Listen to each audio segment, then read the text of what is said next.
ಓಂ ಸ್ವಾಮಿಯೇ ಶರಣಮಯ್ಯಪ್ಪ. ಮಣಿಕಂಠನ ಬಗ್ಗೆ ನಿಮಗೆಷ್ಟು ಗೊತ್ತು? ಪಂದಳ ಕಂದನೆ ಸ್ವಾಮಿ ಅಯ್ಯಪ್ಪ ಕಾಡಿನಲ್ಲಿ ದೈತ್ಯ ಮಹಿಷಿಯ ಸಂಹಾರ ಮಾಡಿ ಘೋರ ಹುಲಿಯನ್ನೇರಿ ನಾಡಿಗೆ ಬಂದ ಮಣಿಕಂಠನ ಬಗ್ಗೆ ನಿಮಗೆ ಗೊತ್ತಾ? ಮಣಿಕಂಠ ಅಯ್ಯಪ್ಪನಾಗಿದ್ದು ಹೇಗೆ ಗೊತ್ತಾ? ಹರಿಹರ ಸುತ ಅಯ್ಯಪ್ಪನ ಬಗ್ಗೆ ಇಲ್ಲಿದೆ ನೋಡಿ ಸಂಪೂರ್ಣ ಮಾಹಿತಿ. ಅದಕ್ಕೂ ಮುಂಚೆ ನಮ್ಮ ಚಾನಲನ್ನು ಸಬ್ಸ್ಕ್ರೈಬ್ ಮಾಡಿ. ಪಂದಳ ಸಾಮ್ರಾಜ್ಯವನ್ನು ಸರಿಸುಮಾರು 800 ವರ್ಷಗಳ ಹಿಂದೆ ಅಯ್ಯಪ್ಪ ಸ್ವಾಮಿಯ ಸಾಕು ತಂದೆ ಎನಿಸಿದ ರಾಜಶೇಖರ ಎಂಬ ಅರಸ ಆಡಳಿತ ನಡೆಸಿಕೊಂಡಿದ್ದನು.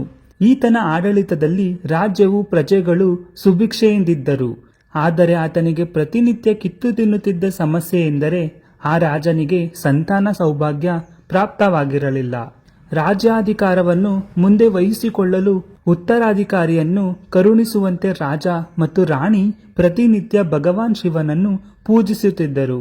ಮಹಿಷಿ ಪಡೆದ ವರ.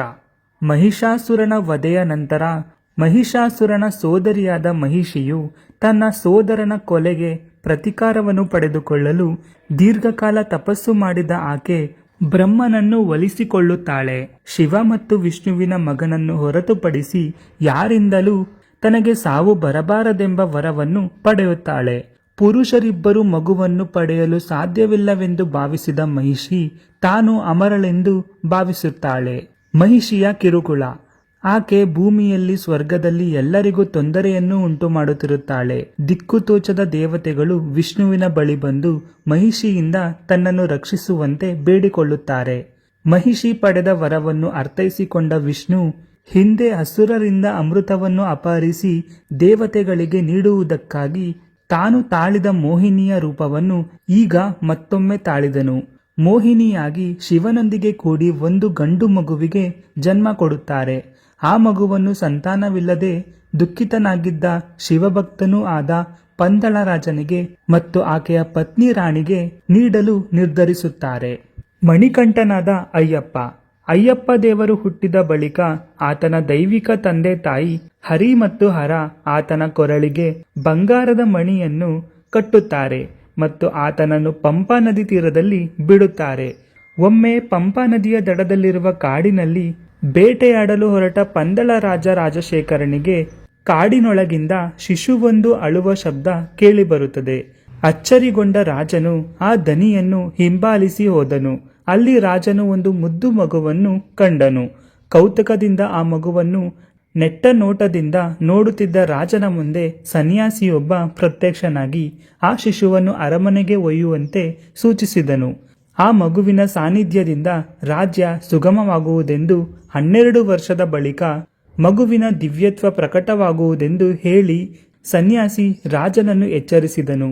ಮಗುವಿನ ಕುತ್ತಿಗೆಯಲ್ಲಿರುವ ಚಿನ್ನದ ಸರವನ್ನು ಕಂಡ ಸನ್ಯಾಸಿ ಅವನಿಗೆ ಮಣಿಕಂಠನೆಂದು ನಾಮಕರಣ ಮಾಡಲು ಸೂಚಿಸಿದನು. ರಾಜನು ಹರ್ಷೋನ್ಮಾದದಿಂದ ಮಗುವನ್ನು ಅರಮನೆಗೆ ಕೊಂಡು ಹೋಗಿ ಮಹಾರಾಣಿಗೆ ನಡೆದ ಎಲ್ಲ ವಿಷಯಗಳನ್ನು ತಿಳಿಸಿದನು.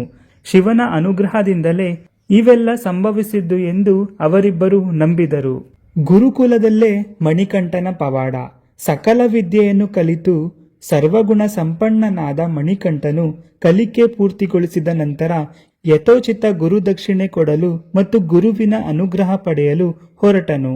ಅಯ್ಯಪ್ಪನು ಅಮಾನುಷಿಕ ಪ್ರಭಾವವಿರುವವ ಹಾಗೂ ದಿವ್ಯ ಶಕ್ತಿಯುಳ್ಳವನು ಎಂದು ತಿಳಿದ ಗುರು ತನ್ನ ಆಶೀರ್ವಾದವನ್ನು ಅಪೇಕ್ಷಿಸಿ ಬಂದ ಮಣಿಕಂಠನನ್ನು ಕುರಿತು, ನನಗೆ ಗುರುದಕ್ಷಿಣೆ ನೀಡುವ ಹಂಬಲ ನಿನ್ನಲ್ಲಿದ್ದರೆ ಕುರುಡನೋ ಕಿವುಡನೋ ಆದ ನನ್ನ ಮಗನಿಗೆ ದೃಷ್ಟಿಯನ್ನು ಮಾತಾಡುವ ಶಕ್ತಿಯನ್ನು ನೀಡಿ ಅನುಗ್ರಹಿಸು ಎಂದು ಕೇಳುತ್ತಾರೆ. ಗುರುವಿನ ಮಾತಿಗೆ ಮನ್ನಿಸಿದ ಮಣಿಕಂಠನು ಗುರುಪುತ್ರನ ಶಿರದ ಮೇಲೆ ಕೈಯಿಟ್ಟನು. ಕೂಡಲೇ ಅವನಿಗೆ ದೃಷ್ಟಿ ಮತ್ತು ಮಾತಾಡುವ ಸಾಮರ್ಥ್ಯ ಪ್ರಾಪ್ತವಾಗುತ್ತದೆ. ತಾನು ಮಾಡಿದ ಅದ್ಭುತ ಕೆಲಸವನ್ನು ಯಾರಿಗೂ ತಿಳಿಸಬಾರದೆಂದು ಕೇಳಿಕೊಂಡು ಮಣಿಕಂಠನು ಗುರುಕುಲದಿಂದ ಅರಮನೆಗೆ ಹಿಂದಿರುಗಿದನು. ಮಣಿಕಂಠನ ಪಟ್ಟಾಭಿಷೇಕ. ಮಣಿಕಂಠನು ಗುರುಕುಲದಲ್ಲಿದ್ದ ಸಮಯದಲ್ಲಿ ಆತನ ಸಾಕುತಾಯಿ ರಾಣಿಯು ಒಂದು ಗಂಡು ಮಗುವಿಗೆ ಜನ್ಮವಿತ್ತಿದ್ದಳು.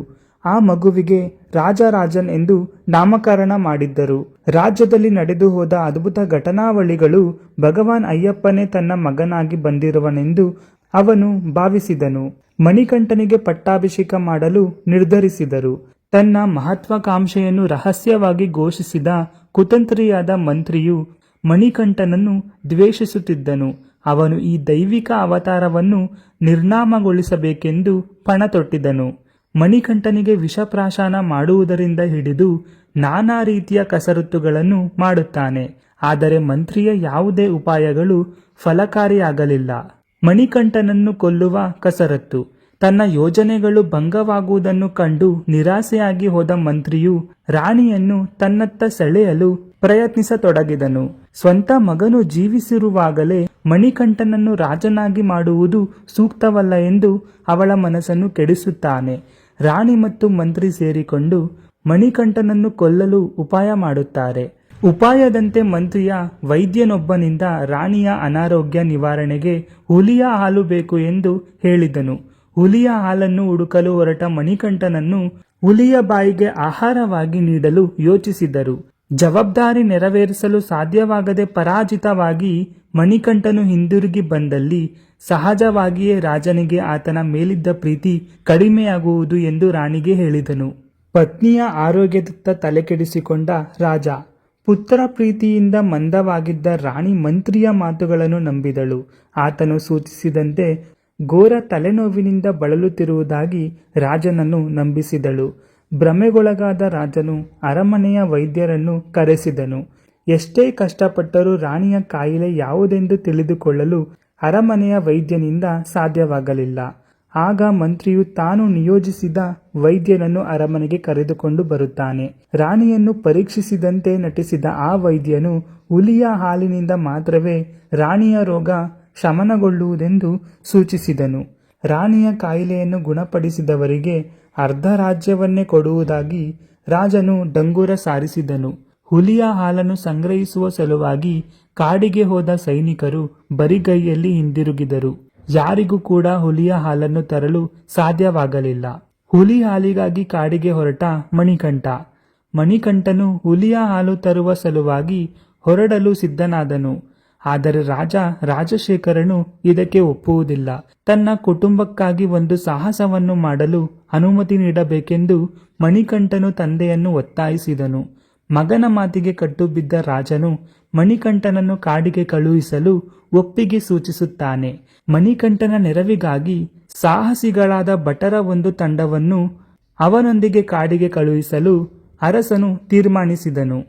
ಆದರೆ ಜನರ ಗುಂಪುಗಳನ್ನು ಕಂಡೊಡನೆ ಹುಲಿಯು ಓಡಿ ಹೋಗುವುದೆಂಬ ಕಾರಣದಿಂದ ಮಣಿಕಂಠನು ತಂದೆಯ ತೀರ್ಮಾನವನ್ನು ಒಪ್ಪಲಿಲ್ಲ. ಕೊನೆಗೆ ವಾತ್ಸಲ್ಯಮಯಿಯಾದ ತಂದೆಯು ಆಹಾರ ಸಾಮಗ್ರಿಗಳನ್ನು, ಶಿವನ ಭಕ್ತಿಯ ಸೂಚಕವಾದ ಹಾಗೂ 3 ಕಣ್ಣುಗಳಿರುವ ತೆಂಗಿನಕಾಯಿಯನ್ನು ಇತ್ತು ಮಗನನ್ನು ಕಳುಹಿಸಿಕೊಟ್ಟನು. ಮಹಿಷಿ ಮತ್ತು ಮಣಿಕಂಠನ ನಡುವೆ ಘೋರ ಯುದ್ಧ. ಮಣಿಕಂಠನು ಅರಣ್ಯವನ್ನು ಪ್ರವೇಶಿಸಿದಾಗ ಭಗವಾನ್ ಶಿವನ ಪಂಚಭೂತ ಗಣಗಳು ಒಟ್ಟಿಗೆ ಸೇರಿಕೊಂಡವು. ಪಯಣದ ನಡುವೆ ದೇವಲೋಕದಲ್ಲಿ ಮಹಿಷಿಯು ನಡೆಸುತ್ತಿರುವ ಅನ್ಯಾಯಗಳೆಲ್ಲ ಮಣಿಕಂಠನ ಗಮನಕ್ಕೆ ಬಂದವು. ಅವನಲ್ಲಿರುವ ದೈವತ್ವ ಪ್ರಜ್ಞೆ ಜಾಗೃತವಾಯಿತು. ಅವನು ಮಹಿಷಿಯನ್ನು ಹಿಡಿದೆಳೆದು ಭೂಲೋಕಕ್ಕೆ ಎಸೆದನು. ಅವಳು ಆಯುತ್ತ ನದಿಯ ದಂಡೆಗೆ ಬಂದು ಬಿದ್ದಳು. ಇಬ್ಬರ ನಡುವೆ ಘೋರವಾದ ಯುದ್ಧ ನಡೆಯಿತು. ಕೊನೆಗೆ ಮಣಿಕಂಠನು ಮಹಿಷಿಯ ಎದೆಯನ್ನೇರಿ ತಾಂಡವ ನೃತ್ಯಗೈದನು. ಅದರ ಪ್ರತಿಧ್ವನಿ ಭೂಮಿಯಲ್ಲೂ ಸ್ವರ್ಗದಲ್ಲೂ ವ್ಯಾಪಿಸಿತು.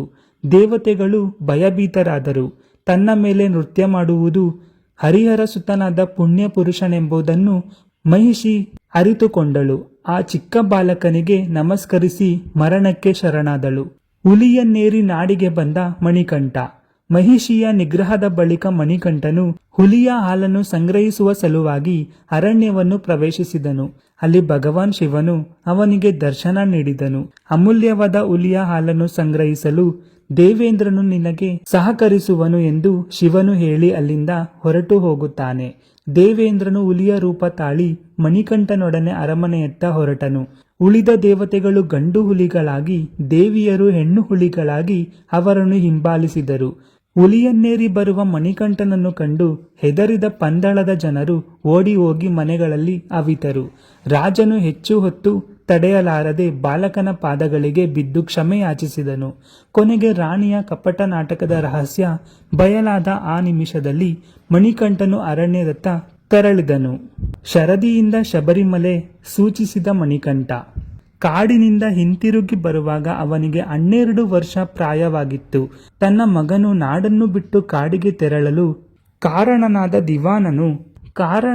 ದಿವಾನನನ್ನು ದಂಡಿಸಬೇಕೆಂದು ಅರಸನು ತೀರ್ಮಾನಿಸಿದನು.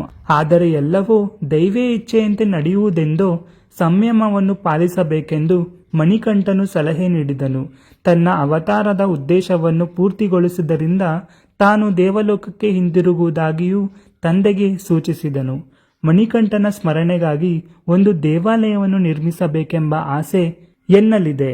ಆದ್ದರಿಂದ ದೇವಾಲಯದ ನಿರ್ಮಾಣಕ್ಕೆ ಸೂಕ್ತವಾದ ಜಾಗ ತೋರಿಸಬೇಕೆಂದು ರಾಜಶೇಖರನು ಕೇಳಿಕೊಂಡನು.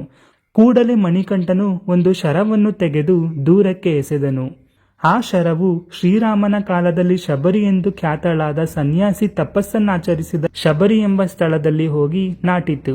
ಆ ಜಾಗದಲ್ಲಿ ದೇವಾಲಯವನ್ನು ನಿರ್ಮಿಸಲು ಸೂಚಿಸಿದ ಬಳಿಕ ಮಣಿಕಂಠನು ಇದ್ದಕ್ಕಿದ್ದಂತೆ ಮಾಯವಾದನು. ಶಬರಿಮಲೆ ದೇವಾಲಯದ ನಿರ್ಮಾಣ. ಅಗಸ್ತ್ಯ ಸ್ವಾಮಿಯ ಸಲಹೆಯಂತೆ ರಾಜಶೇಖರನು ಶಬರಿಮಲೆಯಲ್ಲಿ ದೇವಾಲಯ ಕಟ್ಟಡಕ್ಕೆ ಶಂಕುಸ್ಥಾಪನೆ ಮಾಡಿದನು. ಐಹಿಕ ಸುಖಗಳಿಂದ ಮತ್ತು ದಾಂಪತ್ಯ ಜೀವನದಿಂದ ವಿಮುಖರಾಗಿ 41 ದಿನಗಳ ವ್ರತಾಚರಣೆ ಮಾಡಿ ದರ್ಶನಕ್ಕೆ ಬರುವವರಿಗೆ ಮಾತ್ರ ತನ್ನ ಅನುಗ್ರಹವಾಗುವುದೆಂದು ಮಣಿಕಂಠನು ಮೊದಲೇ ಪ್ರಸ್ತಾಪಿಸಿದನು.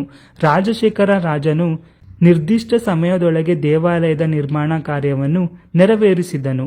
ಪವಿತ್ರವಾದ 18 ಮೆಟ್ಟಲುಗಳನ್ನು ನಿರ್ಮಿಸಿದನು.